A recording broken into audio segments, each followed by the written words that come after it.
এই, একদম আমার কাছে আসবে না। কেন? এলে কি করবে? এক দৌড় দিব। ওকে, দাও দৌড়, দেখি কতটা দৌড়াতে পারো। আর কতদিন এভাবে দৌড়াবে? যতদিন না তুমি আমাকে তাড়া করে বেড়াবে। কথাটা বলেই অমনি দিলাম দৌড়। আমাকে আর কে পায়?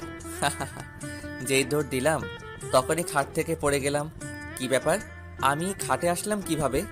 আমাকে তো মিম তাড়া করছিল। না, আর পারি না। এই মেয়ে তো আমার স্বপ্নের মধ্যেও ছাড়বে না। ভার্সিগুলো ভাবতে ভাবতে ফ্রেশ হতে চলে গেলাম। ফ্রেশ হয়ে এসে ঘড়ির দিকে তাকাতেই দেখি 10টা বেজে গেছে। তাড়াতাড়ি নাস্তা করে বেরিয়ে পড়লাম ভার্সিটিতে। ও, আপনাদের তো আমার পরিচয়টাই দেওয়া হলো না। ভার্সিটি যেতে যেতে আপনাদের পরিচয়টা দিয়েই দিই। আমি রাফি আহমেদ, এবার অনার্স দ্বিতীয় বর্ষের ছাত্র। দেখতে তেমন ভালো না, কালো, তবে মনটা আমার খুবই ভালো। না, আর নিজের নামে গুজব ছড়াবো না। গেট দিয়ে ঢুকতে যাব ঠিক তখনই কেউ আমার কলার ধরে রাখছে, যার কারণে আমি সামনে এগোতেই পারছি না। পিছনে তাকিয়ে দেখি মিম। আমি দেখেই তো অবস্থা খারাপ। কেন, তোর প্রবলেম কি রে রাফি?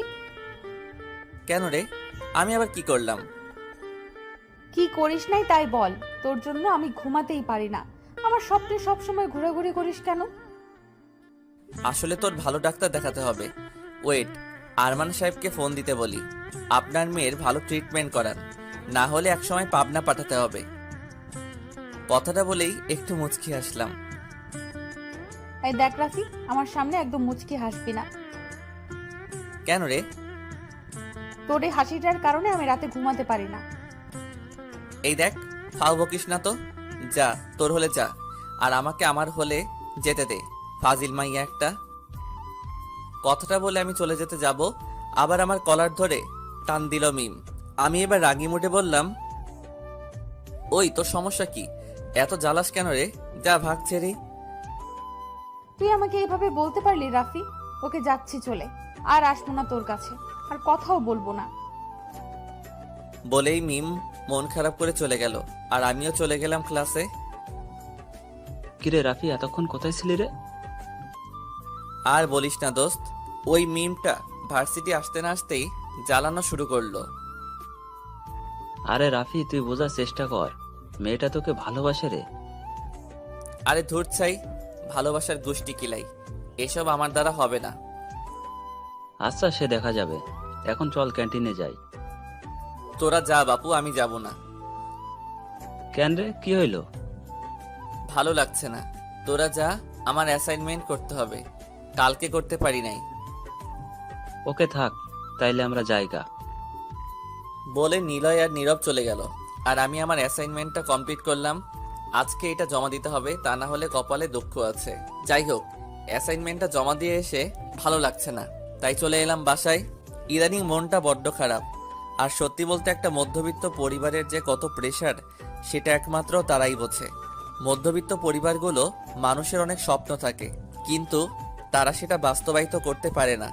আর সেই মধ্যবিত্ত পরিবারের বড় ছেলে বা মেয়ের অনেক দায়িত্ব থাকে তার পরিবারটাকে দেখে রাখতে। অনেক কষ্ট সহ্য করে তারা, তাদের পরিবারের মানুষের মুখে হাসি ফোটায়। যাই হোক, ফ্রেশ হয়ে কিছু খেয়ে টিউশনি করাতে চলে গেলাম। এই টিউশনি করে যেটুকু আয় করা যায়, তাতে নিজের পড়ালেখার খরচটা চলে যায়, আর একটু কষ্ট করলে বাড়িতেও দেওয়া যায়।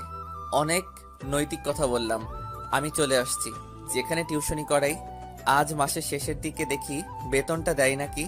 আমি দরজার সামনে এসে কলিং বেল প্রেস করলাম, আর একটা অল্প বয়সী মেয়ে এসে দরজা খুলল। যদিও আমি মেয়েটাকে চিনি না, হয়তো বেড়াতে আসছে। আমি ভিতরে চলে গেলাম, গিয়ে দেখি আমার ছাত্রছাত্রীরা গল্প করছে। আমি যেতেই চেয়ার থেকে উঠে দাঁড়ালো। আমি বসার পর ওরাও বসলো। তবে একটা কথা তো বলাই হলো না, এই টিউশনিটা মিম ঠিক করে দিয়েছিল। মেয়েটা আমাকে জ্বালালেও কিছু ভালো কাজ করেও দেই। এবার আমার স্টুডেন্টদের কথা বলি। একজন পড়ে ইন্টারে, আর একজন ক্লাস 9-এ। একজন ছেলে একজন মেয়ে, তবে খুব লক্ষ্মী ওরা। যাই হোক, পড়ানো শুরু করলাম। পড়ানো শেষ করে আরেক জায়গায় গেলাম পড়াতে। ওখানে গিয়েও একই অবস্থা। বেতনটা আজকে কেউই দিল না, বলছে কালকে দিবে। আর আমিও জোর করি নাই, কারণ বাড়িওয়ালারা খুব ভালো। পড়ানো শেষ করে রাত 8টায় বাসায় পৌঁছালাম। বাসায় এসে ফ্রেশ হয়ে খুব ক্ষুধা লাগছিল, তাই তাড়াতাড়ি খেয়েই নিলাম। খেয়ে এসে একটু নিজের পড়া পড়লাম। কালকে আবার পরীক্ষা নিতে হবে স্টুডেন্টগুলোর, তার আবার প্রশ্ন তৈরি করতে হবে, তাই রাত জেগে প্রশ্নগুলো করে রেডি করে রাখলাম। এবার একটু ফেসবুকে যাই, অনেক দিন যাই না। আর আমার গল্প লেখাও হয় না, আসলে অনেক কাজের চাপ, তাই আর গল্প লেখার সময় পাই না। ফেসবুকে লগ ইন করতে দেখি ঝড়ের মতো মেসেজ আসা শুরু করতেছে, তো আর থামার নামই নাই। একজন মেসেজ দিয়েছে, রাফি এখন আর গল্প কেন লিখেন না? প্রায় মানুষের এই একই প্রশ্ন। তারপর সবাইকে বিষয়টা বলার পর আর কিছুই বলে নাই। আজ আর রাতে ঘুম আসছে না, তাই গল্প লেখা শুরু করলাম। গল্প লেখা শেষ করে পোস্ট করে অফলাইনে চলে গেলাম। সকালে আবার উঠতে হবে, তাই ঘুমিয়ে পড়লাম। সকালে ঘুম থেকে আম্মুর ডাকে উঠলাম, উঠে একটু হাঁটতে গেলাম, তারপর নাস্তা করে ভার্সিটি গেলাম। তবে আজকে আর কোনো রকম ঝামেলা করে নাই মিম। যাক বাবা, বাঁচা গেল। আজ আর জল্লাদটা আসে নাই, তাই ক্যাম্পাসে বসে আড্ডা দিচ্ছি বন্ধুদের সাথে। হঠাৎ পিছন থেকে কেউ আমার চোখ বন্ধ করে দিল। আমি ছাড়াতে চেষ্টা করে ব্যর্থ হলাম। কিছুক্ষণ পর সে নিজেই ছেড়ে দিল, আর আমি পিছন ফিরে তাকাতেই দেখে তো পুরাই অবাক। আজকে মিম ভার্সিটি আসছে। নীল শাড়ি, ঠোঁটে হালকা করে লাল লিপস্টিক, একদম নীল পরীর মতো লাগছিল। মনে হচ্ছিল একটা নীল পরী। আমি তো হা করে ওর দিকে তাকিয়ে আছি। ওই কি রে, এইভাবে কি দেখছিস? তোমাকে খুব সুন্দর লাগছে। তোমাকে কি সত্যি? এত লজ্জা পাওয়ার কিছু নাই, একদম পেতনির মতো লাগছে। আমাকে কেন ভালো লাগবে? আমি তো আর দেখতে সুন্দর না, তোর তো ফাহমিদাকে ভালো লাগবে। এই তুই থামবি? আচ্ছা বাবা, তোকে সত্যি খুব ভালো দেখাচ্ছে। এবার খুশি তো? হুম, অনেক খুশি। আচ্ছা চল, এই খুশিতে তোকে নিয়ে খেতে যাব। না থাক, আমি খাবো না। আর আমার কাছে টাকা নাই, এখনো বেতন পাই নাই। ওই, তোকে কি আমি বলেছি যে বিল তুই দিবি? না বলিস নাই, কিন্তু তবুও। একটা কথাও বলবি না। চল এখন চুপচাপ আমার সাথে। না যাবো না, আমার ক্লাসে যেতে হবে। ইস, আসছে ঈশ্বরচন্দ্রের জামাই, উনি পড়ে একদম উল্টায় দিবে। চুপচাপ আমার সাথে চল, না হলে কিন্তু কান টেনে নিয়ে যাব। আচ্ছা ঠিক আছে, তুই যে নাছরবান্দা, না যাওয়া পর্যন্ত তুই ছাড়বি না। তারপর মিম আর আমি একটা রেস্টুরেন্টে গেলাম খেতে। আর না যেয়ে তো কোনো উপায় নাই, মেয়েটা খুবই জেদি, সহজে ছাড়বে না। ওকে আমি একটু ভয় পাই। যাই হোক, অনেক কথা বলে ফেললাম, এবার কাজের কথায় আসি। এই মিম শোন না, হুম, বল। আমার কিছু টাকা লাগতো রে, তোর কাছে কি হবে? হুম, আছে, কিন্তু কত টাকা আর কেনই বা টাকা চাইতেছিস? তোকে আমি দিয়ে দিবনি পরে। কিন্তু কত টাকা লাগবে? খুব বেশি না, 500 টাকা হলে হবে। ওকে, আছে আমার কাছে। ধন্যবাদ দোস্ত। আচ্ছা এবার কোথায় যাবি তুই? চল আজকে একটু রিক্সা করে ঘুরে আসি। ওই মেন্টাল, রিক্সা ঘুরতে গেলে কত টাকা নষ্ট হবে ভেবে দেখছস? কোথাও যাওয়া লাগবে না, এখন তুই বাসায় যা, আর আমি ক্যাম্পাসে যাই। আমার একটা অ্যাসাইনমেন্ট জমা দেওয়ার বাকি আছে। অ্যাসাইনমেন্ট দিয়ে কি হবে? চল না এখন ঘুরে আসি। মিম, এবার কিন্তু বেশি হয়ে যাচ্ছে। হ্যাঁ হ্যাঁ হ্যাঁ। এই দেখ, কথায় কথায় কাঁদবি না তো, আমার রাগ হচ্ছে। আচ্ছা আমি যাচ্ছি, আর জ্বালাবো না। যখন আমি থাকবো না তখন বুঝবি। বলেই মিম চলে গেল। মনে হয় মেয়েটা খুব কষ্ট পাইছে। আসলে আমি ওভাবে বলতে চাই নাই। যাই হোক, পরে কল দিয়ে সরি বলে নিবনি। আমি ভার্সিটি গিয়ে অ্যাসাইনমেন্ট জমা দিয়ে বাসায় চলে এলাম। বাসায় এসে ফ্রেশ হয়ে খেয়ে দিয়ে পড়াতে চলে গেলাম। পড়ানো শেষ করে রাতে বাসায় আসলাম। ফ্রেশ হয়ে ফোনটা নিয়ে মিমকে একটা কল দিলাম। 3-4 বার রিং হওয়ার পর কলটা রিসিভ করলো। হ্যালো পেতনি। কি আপনি? আমি পেতনির বয়ফ্রেন্ড। সরি, আমি পরপুরুষের সাথে কথা বলবো না। ওকে বলা লাগবে না ভাই। ওই হারামি, ফোন রাখার জন্য এত ব্যস্ত হোস কেন? কি আর করব, এইমাত্র কেউ একজন বললেন যে তিনি নাকি পর পুরুষের সাথে কথা বলবে না, তাই। ওকে সরি, কি জন্য বল কল দিছস? তাই কইয়া ফেল। আসলে সকালের জন্য সরি। কোন ব্যাপারে? সকালে তোর সাথে খারাপ ব্যবহার করার জন্য। কোন খারাপ ব্যবহার? মিম, এবার কি বেশি হয়ে যাচ্ছে না? না, একদম বেশি হয়ে যাচ্ছে না। আচ্ছা যাই হোক, আমি দুঃখিত। আচ্ছা রাফি, একটা কথা বলতো, তুই কি সত্যি আমাকে বুঝিস না? মানে? না কিছু না। ও আচ্ছা, একটু বেলকনিতে আসতে পারবি? কেন রে? আসতে বলছি মানে আয়, অত প্রশ্ন করিস কেন? আচ্ছা আসছি। মিম এসে অমনি জোরে একটা চিৎকার দিল। আপনারা কি ভাবছেন মিম কেন চিৎকার দিল? তাহলে বলছি শুনুন। আসলে বিষয়টা হলো কি, আজ ওর বার্থডে, তাই ওকে সারপ্রাইজ দিব বলে ওর বেলকুনির সামনে গিয়ে মোমবাতি দিয়ে হ্যাপি বার্থডে লেখছি। আর সেটা দেখেই মিম চিৎকার দিল আর এক দৌড়ে নিচে চলে এলো আর আমাকে জড়িয়ে ধরলো। নে হয়েছে, এবার ছাড়। আর এত খুশি হওয়ার কিছু নাই, তোর টাকা দিয়ে তোকে উইশ করলাম। সে যার টাকাই হোক না কেন, তুমি যে আমার বার্থডে মনে রাখছো, এটাই আমার কাছে অনেক কিছু রাফি। এই বোকামে, আজকে একটা খুশির দিন আর তুই কান্না করছিস কেন?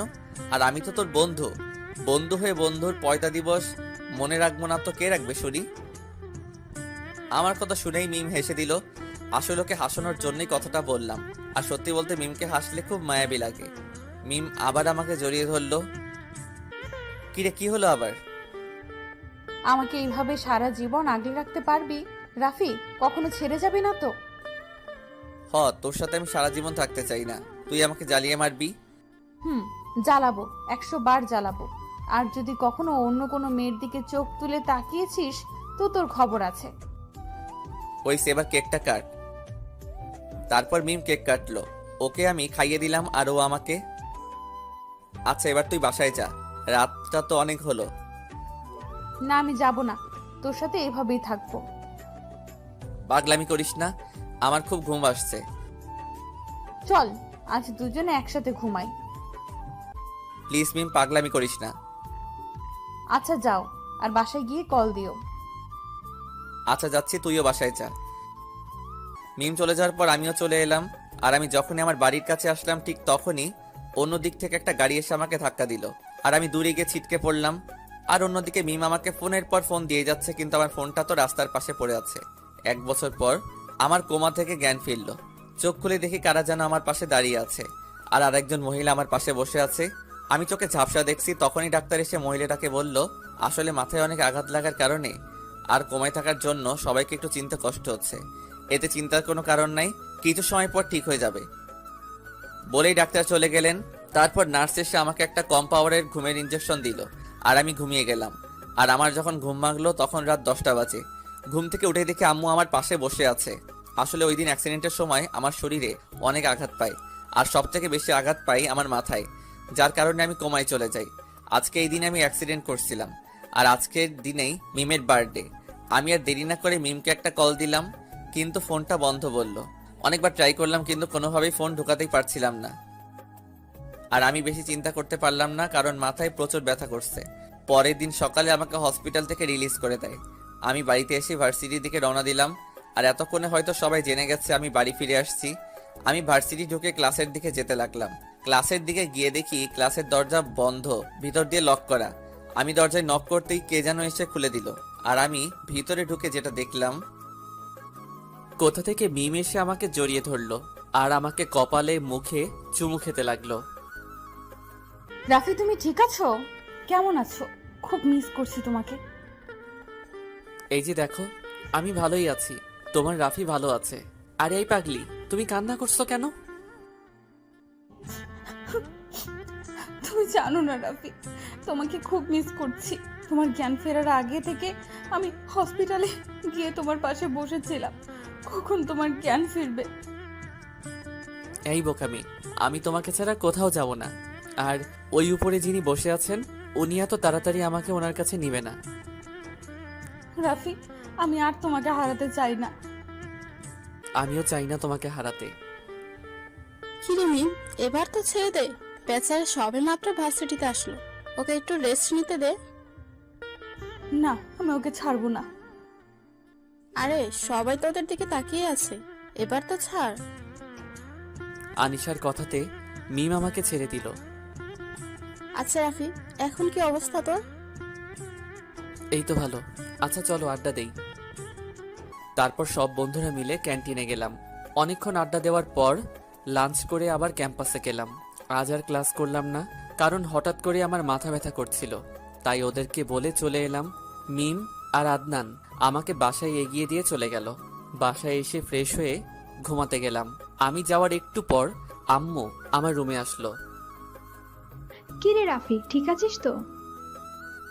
আম্মু। আচ্ছা আম্মু, আমার মাথাটা একটু হাত বুলাই দিবে? আচ্ছা বাবা, দিচ্ছি, তুই ঘুমা। আম্মু মাথায় হাত বুলিয়ে দিয়ে দিচ্ছিল। কখন যে ঘুমিয়ে গেলাম নিজেও জানি না। ঘুম থেকে উঠেই দেখি একজন হাজির। আরে তুমি?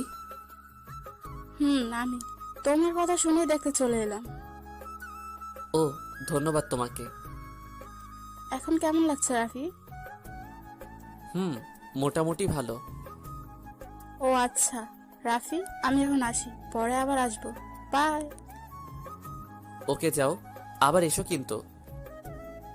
কি আপনারা অবাক হয়ে যাচ্ছেন যে এত সময় কার সাথে কথা বলছিলাম? তাহলে বলছি, ওর সাথে আমার ফেসবুকে পরিচয়। আমাদের ফ্রেন্ডশিপের 3 বছর পূর্ণ হলো। আর ওর নাম হলো শাহরিন সুলতানা আখি। ওর ব্যাপারে এখন এইটুকু জেনে রাখেন, আর জানার প্রয়োজন নেই। যাই হোক, শাহরিন চলে যাওয়ার পর ফ্রেশ হয়ে বসে আছি। তখনই মিমের ফোন। হ্যালো রাফি। বলো। আচ্ছা কালকে চলো কোথাও থেকে ঘুরে আসি। কোথায় যাবে? চলো কোথাও থেকে ঘুরে আসি, ভালো লাগবে তোমার।